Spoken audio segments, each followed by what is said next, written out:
From things in the air to new things for our bodies, join me as we explore 2050. What would be the future technology?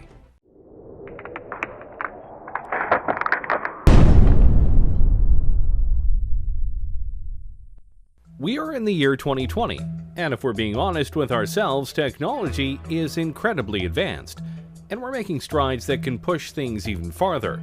We have cars that are much safer than they've been in the past decade, and we're even making fully electric cars that can help save the planet. There are even plans for self-driving cars and even self-driving Ubers that make the future of transportation very exciting. And that's just one technology that we're growing at a fast rate. What about all the others that are out there? What will technology be as we get closer and closer to 2050? Let's start with one that well and truly could happen very soon: drones. Wait a minute, drones are already here. And yes, they are. But more times than not, the drones you are seeing are small, piloted by people who are just trying to have some fun, or the ones that are used by the military right now for strikes and surveillance. All very fun, but in the future, drones could be an integral part of our daily lives. You've likely seen shows and people talk about how in a few years drones could be the new delivery services. Anything from pizza to Amazon packages and more. And honestly, that's very probable. Drones right now can be incredibly sophisticated, and some TV shows actually use them for sweeping and aerial shots as they film. It's very cool, but to do deliveries, they'd have to be a little bit more programmed, as human error no doubt would be a very big buzzkill. Not that it's impossible right now, it's more of a question of numbers, logistics, costs, and making sure that the deliveries themselves are done in a methodical and careful manner. After all, it's bad enough when delivery people don't care enough about our packages and they just throw them onto the porch and potentially break stuff. The last thing we need is that to happen with drones. But by 2050, we may not only have drones delivering our packages, we might be looking up at the sky and seeing drones flying all over with incredible speeds and accuracy. And they potentially could be all run by AI. The potential is there, and by that point, various upgrades to drones and their programming will no doubt make them all the more efficient, durable, and quick. And potentially, they could go beyond basic deliveries for people and do emergency work. Imagine a drone taking a vital piece of medical material to a hospital to ensure it doesn't get stuck in traffic, or helping watch over an important convoy to let people know on the ground if there's trouble. There are many ways that drones could affect our world. The only question is, will we let them by 2050? Let's keep going with transportation, shall we? Right now, one of the biggest ways to get around the countries we live in are trains. Trains ferry people and all sorts of cargo around in an efficient and reliable manner, which is why they've been in use for hundreds of years. But if we're being honest here, while trains are efficient and reliable in certain ways, they aren't exactly fast, especially when it comes to passenger and freight trains. They can take a long time to get to their destination, and at times, it's more logical to take other modes of transportation, which is why companies are making special kinds of trains that can go much faster. You know of the magnetic trains of Japan, no doubt, but others like the Virgin Hyperloop are trying to push things even farther. Passengers or cargo are loaded into the Hyperloop vehicle and accelerate gradually via electric propulsion through a low-pressure tube. The vehicle floats above the track using magnetic levitation and glides at airline speeds for long distances due to ultra-low aerodynamic drag. Science fiction? Hardly. In fact, the first vehicle of the Hyperloop has already been tested and proven, and some larger tests are being scheduled for the next few years. And if this works, traveling across the country will be much faster. How much faster? The Hyperloop aims to send people shooting across the tubes that they make at a rate of about 600 miles per hour. Which means if they were able to do this across the entire United States from east to west, or vice versa, you could travel across the whole country in about 5 hours, give or take. Considering it would take much longer for a regular train ride or car ride, that's a big improvement. And they're planning to do this with not just people but cargo. Imagine being able to ship something in the morning on the West Coast to the East Coast and know it will get there before the day ends. That is quite impressive. Plus, the tubes would be built underground as to not disturb wildlife, and they will go and make it in a way where there are no carbon emissions. So they're fast, they're reliable, and they won't harm the planet. Seems like a win all around. Of course, you do have to wonder what it would be like to be on a 600-mile-per-hour train thing, but hey, we'll just find out soon. And by 2050, this could be one of the main modes of transportation around the world. Before we show off even more technologies we could have by 2050, be sure to like the video and subscribe to the channel. That way you don't miss any of our weekly videos. Okay, we've had some fun ones, but now let's go deeper down the rabbit hole and talk about the ones we all fear. AI. Yep, artificial intelligence. And no matter what way you look at it, people are seriously trying to make it happen, and make it happen soon. AIs are literally everywhere, including in your cars, and in your homes via devices like Alexa, which are indeed forms of AI. And there are things like Watson that is so smart that it could beat two Jeopardy legends. So by 2050, AI could be so advanced that our cultures, our world, could literally be run by them in a logistical and computing sense, or in a Terminator humans are obsolete sense. And believe it or not, we're closer to that than you might think. Google's DeepMind isn't there yet, but really I'm sure they'll probably discover those things along the way. And by 2020, it's possible their computer could be superhuman and could be conscious, Pearson has said. That could be the beginning of the end, really. Is Judgment Day inevitable? Maybe, maybe not. It just depends on how far we go with AI and how much we're able to control it, or if we can't fully control it once they reach certain levels of intelligence. Of course, for all of our worries about AI, there is a chance it could be all fine. Imagine if the lighter side of sci-fi comes through in regards to AI, and we get a bright future powered by AI. Think about it. What if by 2050 we each get our own unique AI? We could customize how they sound, how they look, and basically have a BFF that'll help us out in life in various ways. Remind us of things like Alexa, guide us in homework and fields of study, be a being that we can bounce ideas off of, etc. If that form of AI came through, then by 2050 we could live in a utopia where AI helps us be better. Until they revolt and we have iRobot going on. But hey, let's not dwell on our potential doom. Let's show off another technology that many people are hoping for: space travel. Yeah, when you think about the decade we're in right now, the 2020s, the biggest goal of the world by far is to get to Mars, and possibly beyond it. But it's not just about landing there, though that would and will be a crowning achievement for humanity in the decade and in recent times. More importantly than just landing there, though, is the ability to start setting up the first human colony on another planet. We've been to the moon many times, but we haven't tried to live there for various reasons.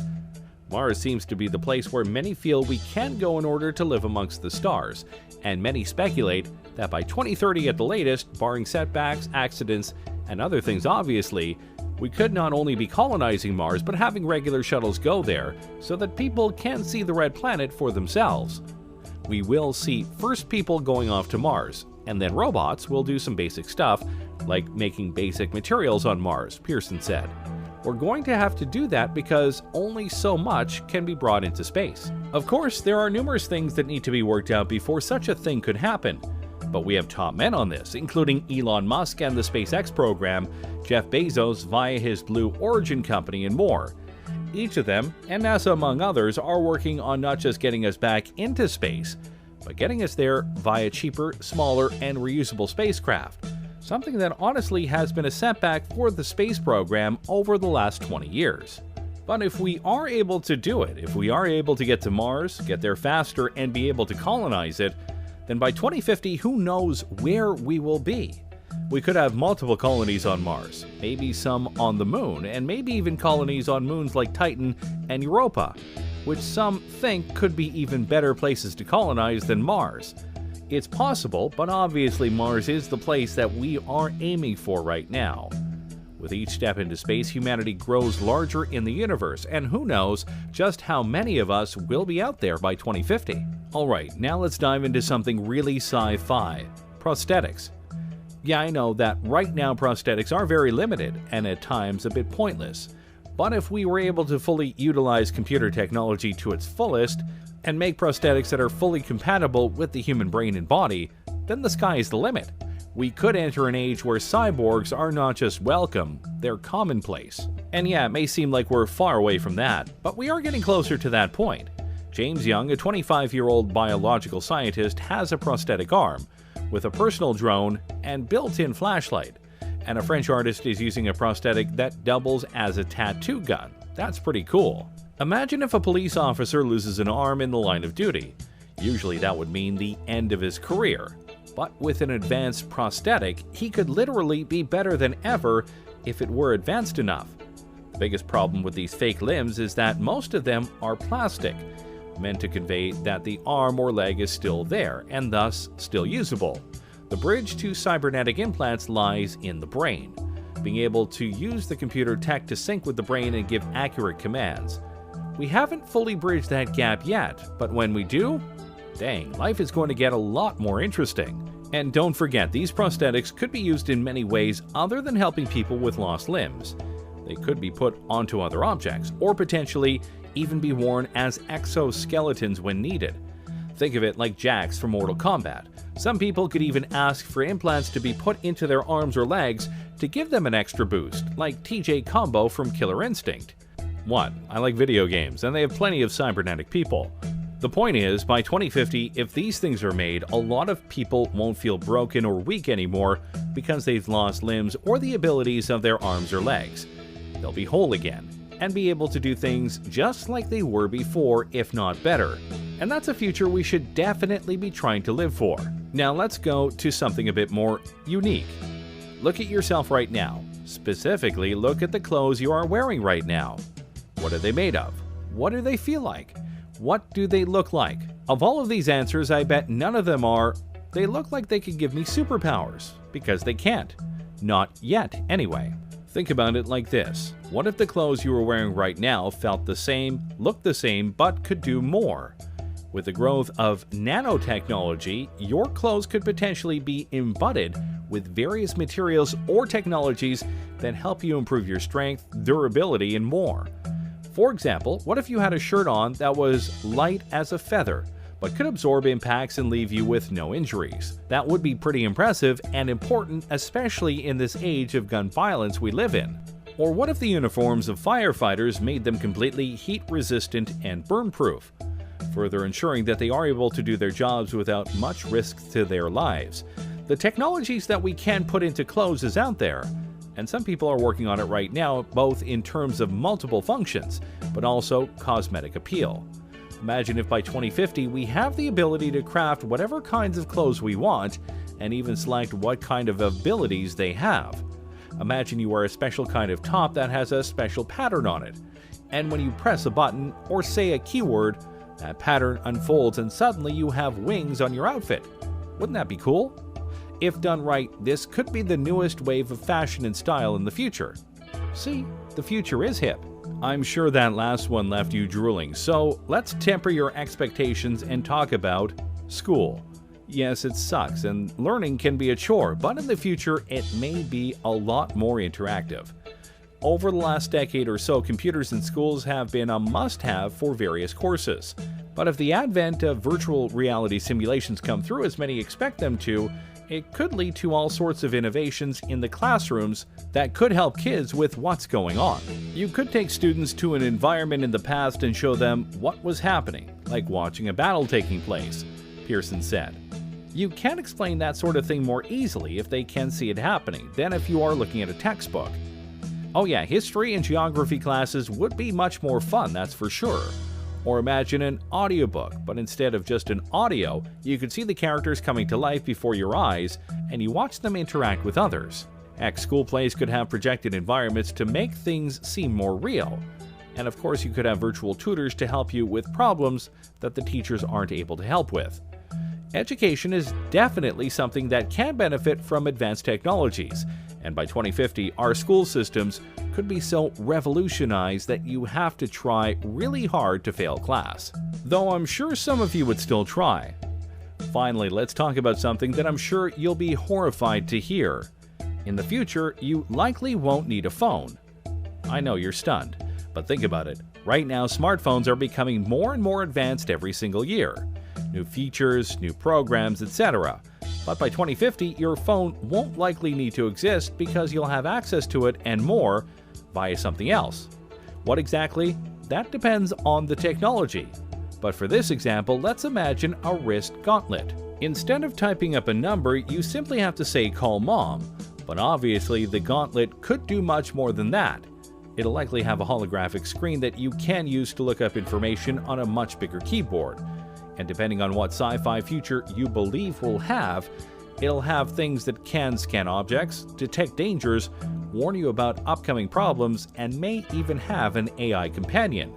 So yeah, your phones are important right now, but in the future, more than likely not. Thanks for watching, everyone. What do you think of this look at the future and what it might entail? Can you guess which of these things we'll actually have in 2050? What thing do you personally want to have now and not later? Let me know in the comments below. Be sure to subscribe, and I'll see you next time on the channel.